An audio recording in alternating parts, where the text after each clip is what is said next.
हम्म, जिए हाँ, जिए संसार, जिए संसार, जिए संसार, जिए समृद्ध। दिल्ली एनसीआर ट्रस्ट द्वारा आयोजित इस आज के सत्संग में आप सभी का स्वागत है। फिर से एक बार मुझे अपने विचार प्रकट करने के लिए एक मौका देने के लिए मैं आप सभी के आभारी हूँ। आज हमारा टॉपिक है महर्षि का सपना।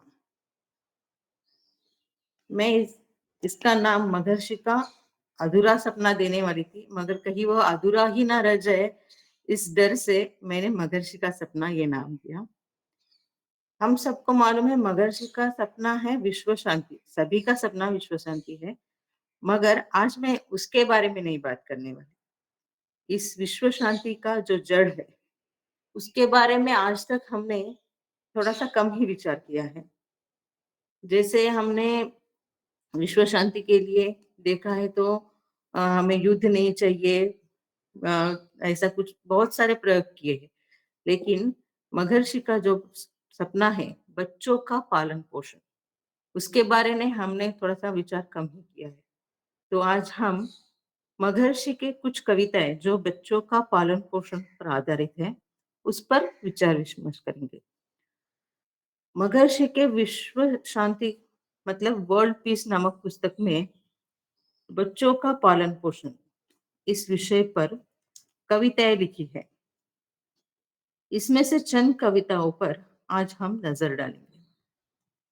विश्व शांति मतलब वर्ल्ड पीस पुस्तक में हम देखें तो कविता नंबर 87 से लेकर 92 में महर्षि ने बच्चों के पालन पोषण पर कविताएं लिखी है।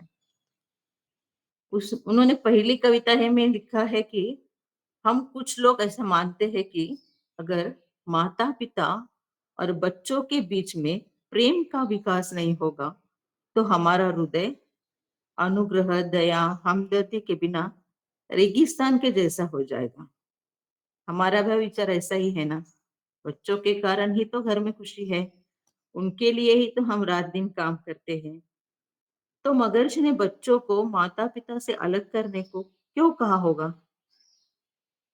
क्यों हम बच्चों पर ज्यादा प्यार करते हैं और लगाव रखते लगते हैं? यही तो हमारे जीवन का मकसद है, ये हम समझते हैं। इस कारण बच्चों पर ज्यादा लगाव रखते हैं और इस लगाव के कारण ही हमारे मन में ये मेरा, ये तेरा, यह पक्षपात उत्पन्न होता है। प्यार और लगाव में फर्क है। बिना किसी पक्षपात से किसी पर दया, हमदर्दी, अनुग्रह करते हैं, उसे प्यार करते हैं कहते हैं।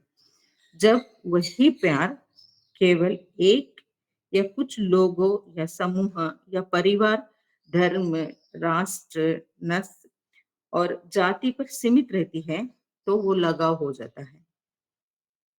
उदाहरण के लिए हम देखते हैं, जब हम विदेश जाते हैं तो वहां हम अगर किसी भारतीय को देखते हैं तो भारत के सिवा हमें वो भारतीय पर ज्यादा लगाव होता है।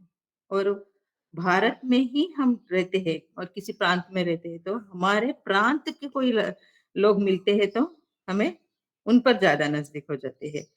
और बाद में भारत के लोगों से हमारी भाषा बोलने वाले अगर कोई मिल जाए तो उन पर ज्यादा लगाव हो जाता है। किसी दूसरे स्टेट में जाए तो ये हमको हमदर्दी मिलती है। वही हम लोग एक ही स्टेट में है और हमारे गांव के लोग अगर हमें मिल जाए तो वो अलग हमदर्दी रह जाती है। उसी प्रकार गांव के पास, गांव के हमारे लोग किसी हमारे हम मानते हैं कि कोई जाति का हो या हमारे रिश्तेदार हो तो वो हमारे नजदीक हो जाते हैं। ऐसे ही हम लोग जब अपने ही एक पास के लोगों को देखते हैं तो हमें उन पर अलग सा लगाव रह जाता है। हम सब पर प्यार करते हैं, मगर जब हमारे जानकारी के लोग हमारे पास आते हैं तो हम पर उन पर ज्यादा लगाव लगता है। हम आजकल देखते हैं कि हमारे घर में भी हम लोग हमारे बच्चों से और हमारे भाई बहनों के बच्चों में फर्क देखते हैं। तो लगाव की जो मनोदशा है, वो किसी के प्रति प्यार तो किसी के प्रति घृणा प्रतीत करती है। इसी मनोदशा को खत्म करने के सभी अ, के लिए महर्षि ने ये कविताएँ लिखी है। एक ही तरह से सभी के साथ पेश होना, ऐसा महर्षि का कहना है। आज हमारे सामने जो कुछ कर्तव्य है, जो कुछ ज़िम्मेदारियाँ है, सब उसके पीछे छुप जाती हैं। हम किसी एक व्यक्ति के पीछे या एक चीज़ के पीछे भाग रहे हैं। इसके लिए हमारे कर्तव्य और ज़िम्मेदारियाँ उस पर सीमित रह गई है। अगर यह ज़िम्मेदारियाँ न हो, हम दूसरों को अधिक से अधिक सेवा कर सकते हैं। हम दूसरों के सेवा के लिए हमारा वक़्त बिता सकते हैं। जैसे हम देखते हैं कि भिक्षुक, साधु संत या जिनकी संतान नहीं है, हमने कई संकटों में देखा है कि ऐसे लोग ज़्यादातर वहाँ काम करते हैं। वहाँ ज़्यादातर साधु संत देखे जाते हैं। इसमें बच्चों के बंधन के कारण कई लोग उनके ऊंचाई को छू नहीं सकते, इसमें असमर्थ हो जाते हैं। उनके ज्ञान की अद्भुत क्षमता बंद हो जाती है। महर्षि ने इस योजना में कहा है, शहर हो या गांव हो, वहां बच्चों का अलग से पालन पोषण होना चाहिए, एक अलग सी सुविधा होनी चाहिए, अलग से होम होंगे जहां बच्चों को शिक्षा, संस्कार, नैतिकता, सदाचार से पाला पोसा जाएगा। सभी एक समान, एक ही भावना में बढ़ेंगे। इसमें बड़ों का संगठन होगा, मगर कैसे?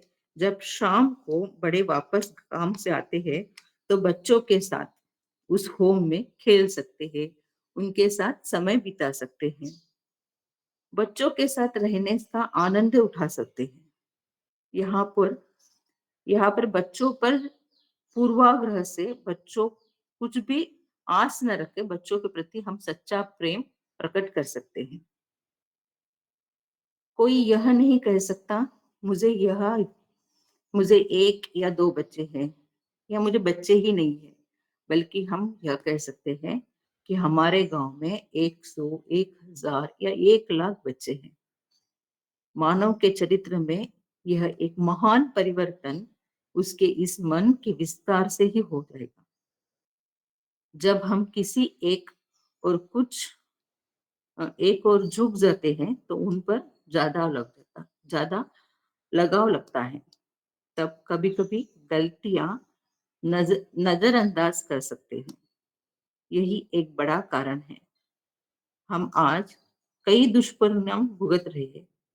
उसका मुख्य कारण है बच्चों की परवरिश। वहाँ कहीं न कहीं कमी रह गई है। उसी कारण कई गुनाह, जुर्म बढ़ते जा रहे हैं।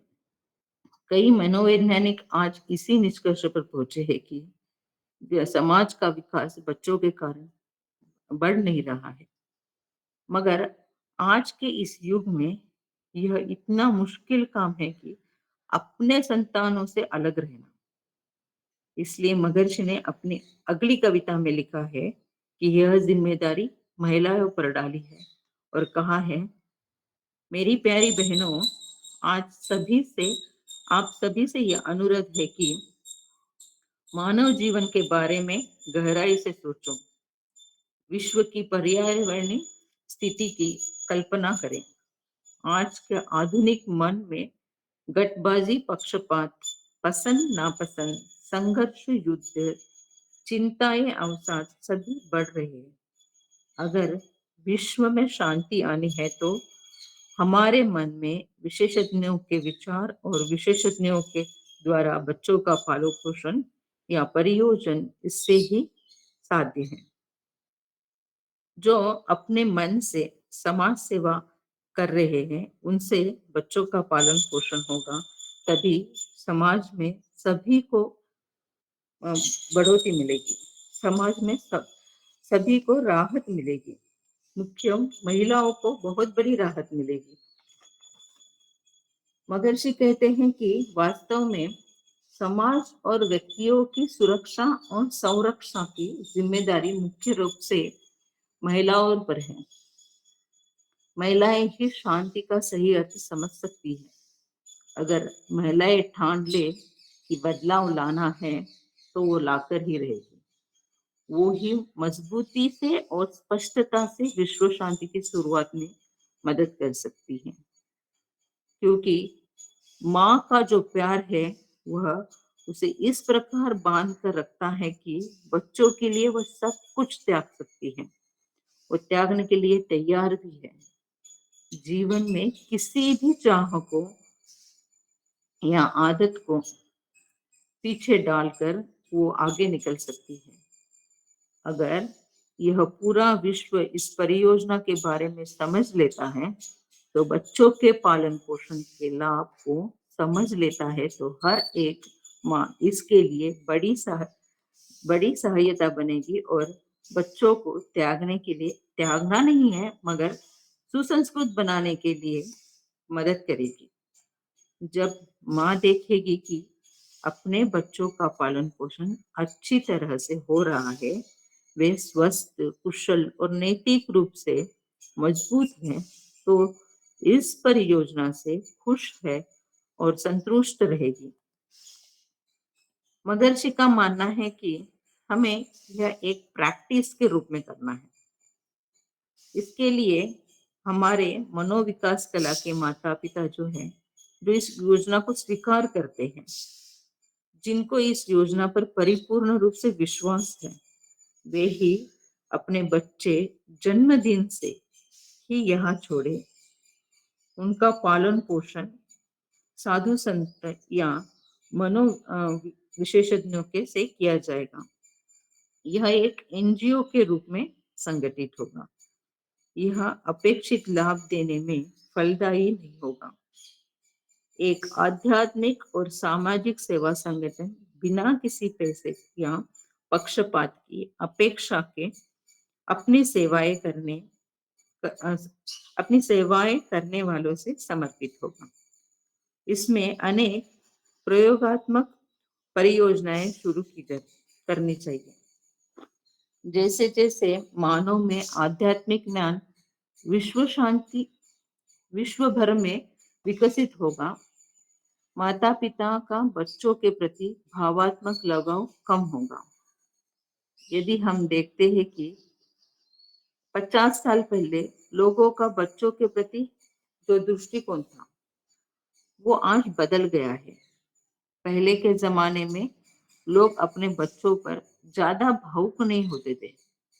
हम हमारे जमाने में देखते हैं तो हम अपने बड़ों से बात करने से भी डरते थे, और पिताजी मतलब घर में एकदम चुपचाप। मगर आजकल का माहौल ऐसा नहीं है। माता पिता से बच्चे खुलकर बात करते हैं। अच्छा ही है, मगर खुलकर गलतियां भी करते हैं। पहले अगर बच्चे गलती करते थे तो माता पिता ही नहीं बल्कि रिश्तेदार, आस पड़ोस के लोग भी डांट देते थे। मगर आजकल ऐसा नहीं है। लोग सोचते हैं हमें क्या, वो उनका बेटा है, ये उनका पर्सनल मैटर है, इसमें हमें इन्वॉल्व नहीं होना है। उस दिन से भावना प्यार के रूप में उस दिन में भावना प्यार के रूप में थी, मगर आजकल की भावना लगाव के रूप में है। आज बच्चों को शिक्षा मिल रही है, मगर वो शिक्षा वैज्ञानिक है, नैतिकता से भरी नहीं है। वहाँ नैतिकता से भरी भावात्मक शिक्षा नहीं है। अब देखे तो भावात्मक लगाव भी कम होता जा रहा है। बच्चे अब बड़ों पर बोझ बढ़ते जा रहे हैं। इस कारण शायद माता पिता का बड़ा संघर्ष हो रहा है। उनको आजकल में हम देखते हैं माता पिता बच्चों का पालन पोषण अच्छे से नहीं कर पा रहे हैं। माता पिता मानते हैं कि इन बच्चों के परवरिश में ही मैं अपने सपने और अपने एंजॉयमेंट खो रहा हूँ। इस कारण शायद आज महर्षि का जो सपना है, ये योजना जल्द में सहमति आ जाएगी। आजकल में कई क्रच, प्री स्कूल बन गए हैं, जो बच्चों को 12 घंटों तक देखभाल करते हैं। मगर वहाँ केवल देखभाल ही होती है, न कि संस्कार। तो हमें संस्कार देने वाली शिक्षा को शुरू करना है। इस योजना के लिए कई लोगों की जरूरत होगी। महर्षि कहते हैं, जो सेवा भाव से इस कार्य को करना चाहते हैं, वो इससे जुड़ जाए। 50 साल के लोग, 50 साल के ऊपर के लोग इसमें रहे तो बहुत अच्छा रहेगा। कार्य करने में उनका अनुभव और सुस्त से कार्य बहुत अच्छे से चलेगा। तो इससे बच्चों को पालन पोषण अच्छे से रहेगा, क्योंकि हमें केवल बच्चों की देखभाल नहीं करनी है, उन्हें शिक्षा, प्रशिक्षण, उनके स्वास्थ्य, उनके हर एक काम के लिए लोगों की जरूरत होगी। जैसे खाना पकाना, खेती करना, टेक्निकल प्रशिक्षण देना। बच्चों के साथ रहने वाले लोगों को कुछ नियम भी पालने होंगे। बच्चों के साथ कैसे रहे, उनमें समानता से कैसे पेश आए, उनका बिहेवियर, उनकी आदतें, उनका कैरेक्टर, इन सब बातों का ख्याल रखना होगा। वहाँ के लोगों का जो सेवा कर रहे हैं, उनका हमेशा हेल्थ चेकअप होता रहना चाहिए, क्योंकि उनके द्वारा बच्चों को कोई बीमारी ना पैदा। इसी प्रकार वहाँ का माहौल स्वच्छ और सुथरा होना चाहिए। शिक्षा में हमें उन्हें भाषा और गणित पर ज्यादा जोर देना चाहिए।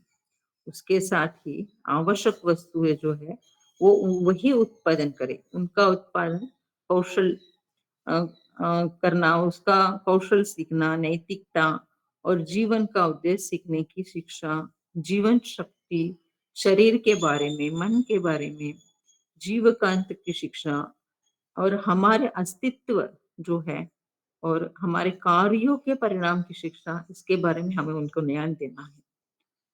सृष्टि का ज्ञान देना और प्रपंच के बारे में बताना बहुत जरूरी है। हर एक विद्यालय एक बड़े घर के जैसा होगा। उनकी हर रोज की जरूरतें जो है, वो चीजें ज्यादातर उनसे ही बनवा लेनी चाहिए। अनाज, सब्जी, फल, कुछ सामग्री जो घर में बनाए जाती है, वो भी उनसे ही बनाई जाए। जैसे चटाई बुनना, मटके बनाना, मसाले बनाना, ऐसे कई चीजें हैं जो उनसे उनको सिखानी जाए चाहिए। 4 घंटे तक पढ़ाई और 4 घंटे तक काम करना चाहिए, ऐसे महर्षि ने बताया है। 4 घंटे जो है काम करके जो उत्पादन होता है, इससे ही बच्चों का पालन पोषण अच्छे से कर सकते हैं। अगर उनकी कोई जरूरतें कम पड़ जाए, तो हम सरकारी योजनाओं से या किसी के डोनेशन से हम लोग वो कर सकते हैं। एक पर्टिकुलर आयु तक हम लड़के लड़कियों को एक साथ ही बढ़ाएंगे। उनको बाद में उनको एक आयु के बाद अलग अलग रखेंगे, मगर पढ़ाई के वक्त और काम करते वक्त वो लोग साथ ही रहेंगे। खाली सोने के लिए अलग जा सकते हैं। ये उनसे देख रेख हम लोग ऐसे करेंगे तो उनमें भी कोई भेदभाव नहीं रहेगा। मगर क्या आज यह साध्य है? एक ही सोच रखने वाले अपने बच्चों को हम यहाँ छोड़ सकते हैं? हम लोग आज तैयार हैं बच्चों को एक ही साथ रखने के लिए? महर्षि के विश्व शांति के सपनों में बच्चों का पालन पोषण, इस विषय पर ज्यादातर हम लोग विचार विमर्श क्यों नहीं कर रहे हैं? इसमें कमी क्यों आ रही है? क्योंकि इसके पीछे बड़ी समस्या है। बच्चों का पालन पोषण मतलब हमारे आगे का समाज, हमारे आगे की प्रगति सब इसमें जुड़ी हुई है। तो इसमें हमें अगर सक्सेस होना है तो प्रैक्टिकल के रूप में हमें इसे लेना ही है। इसको साकार करने के लिए हमारे पास दूसरा कोई उपाय नहीं है। हम अगर एक ही जगह पर बच्चों को रख नहीं सकते, ये साध्य नहीं है। सभी गांव के सभी बच्चे एक ही जगह पर हम रख नहीं सकते, ये साध्य नहीं है। सभी माता पिता ये मान नहीं लेंगे। मगर हमें कोई कुछ तो करना होगा, इसके लिए हमको सोचना है। अगर आज की स्थिति को देखें तो समाज में जितने भी क्राइम हो रहे हैं, उसका कारण बच्चों की परवरिश सही नहीं है। हम देख रहे हैं आजकल बच्चे बहुत ही ज्यादा उनमें गुनाह हो रहे हैं। बच्चे ज्यादातर झूठ बोलने लगे हैं, उनको झूठ का डर नहीं लग रहा है। बट बच्चों को बड़े का आदर करने की मनोभावना तो चली ही गई है। कुछ कर दिखाने की मनोकामना भी कम हो गई है। आजकल बच्चे ज्यादा आलसी और स्वार्थी बनते जा रहे हैं।